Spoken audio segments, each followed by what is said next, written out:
Sudah nyala. Terima kasih Bung Refli Harun dan para pembicara yang saya hormati. Refleksi politik yang mungkin bisa kita bongkar. Bang Ubed bisa dibuka mungkin, nggak apa-apa ya? Oh, ya, kalau nggak keberatan, soalnya suaranya mingkem jadi.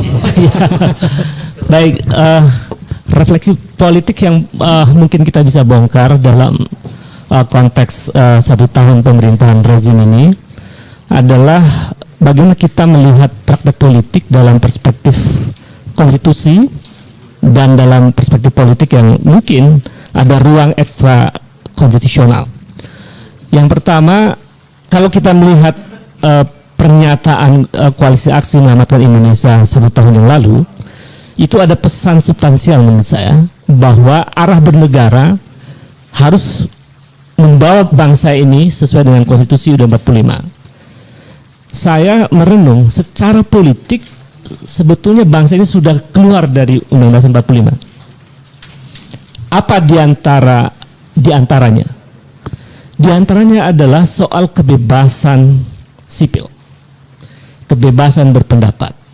Di dalam konstitusi misalnya pasal 28E itu disebutkan bahwa negara menjamin kebebasan warga negara untuk menyatakan pendapat, termasuk berserikat, berkumpul. Itu jaminan konstitusi. Tetapi dalam 2 tahun terakhir kita ditunjukkan dengan data-data empirik yang menunjukkan negara ini justru melanggar pasal 28 ayat E. Apa diantaranya misalnya? Penangkapan, Bung Sagan dan Nainggolan. Penangkapan Bang Anton Permana, Jumur Hidayat. Itu adalah bukti paling empirik bahwa rezim ini mengabaikan pasal 28.E. Kejam menurut saya. Apa salahnya Bang Sagan dan Nainggolan? Apa salahnya Bang Anton Permana? Apa salahnya Jumur Hidayat?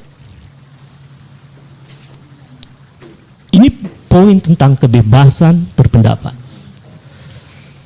Tidak hanya korbannya adalah teman-teman aktivis yang berpihak pada kepentingan rakyat banyak ini, tetapi juga aktivis-aktivis muda, mahasiswa di kampus-kampus, itu mereka merasa ada satu mekanisme pembungkaman kebebasan sipil secara sistemik. Melalui siapa? Melalui tangan-tangan rektor. Dan saya pernah menganalisis dalam sebuah media mainstream, bagaimana tangan-tangan kekuasaan di kampus itu bekerja. Sehingga kemudian ada semacam pembungkaman para aktivis. Yaitu melalui satu mekanisme di mana kekuasaan memiliki hak suara 35% dalam kontestasi pemilihan rektor misalnya. Ini saya harus suarakan agar rezim ini merubah. Jangan rakus dong sampai 35%. Masa harga para profesor itu menurut saya sangat disepelekan harganya di kampus-kampus. Bisa dieliminir. Banyak kampus yang calon rektor itu terpilih di universitas, tetapi karena ada hak intervensi kekuasaan 35%, itu sang rektor yang menang itu menjadi kalah. Bang Ubed, ada peringatan. Oh ya? Kalau mau lihat ke kamera sana. Oh oke. Atau kamera situ. Jangan lihat ke sana. Oh iya baik. Lihat ke Pak Gatot nggak penting. Ke Bang Sagan dan Nainggolan. Baik. Jadi hak 30% itu mengebiri kebebasan akademik, karena ketika proses transaksional dalam sirkulasi kekuasaan di elit kampus itu membuat elit kampus itu seperti petugas penguasa, ya, seperti petugas penguasa. Sehingga kemudian yang terjadi adalah rektor itu seperti petugas penguasa. Mirip-mirip negara mana presidennya yang petugas partai itu. Nah, kira-kira begitu. Negara mana Bung Refli? Bung Rocky tahu. Makan.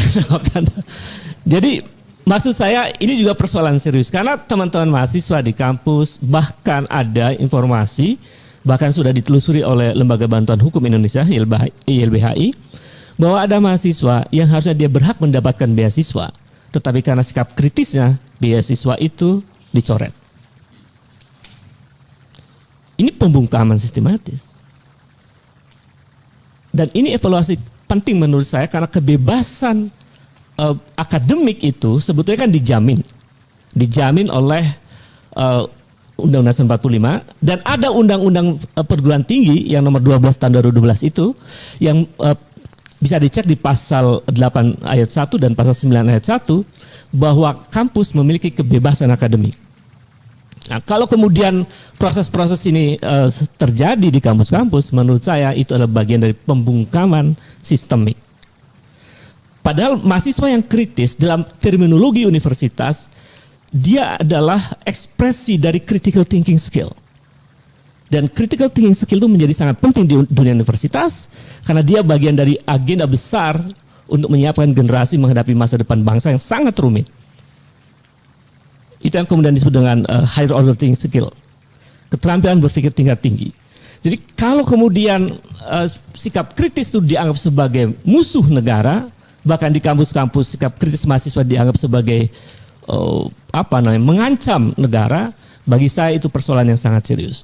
Karena masa depan negeri ini bukan di tangan mereka yang sekarang sedang berkuasa, tapi masa depan negeri ini ada di tangan anak-anak generasi milenial dan generasi Z yang sekarang berada di kampus-kampus.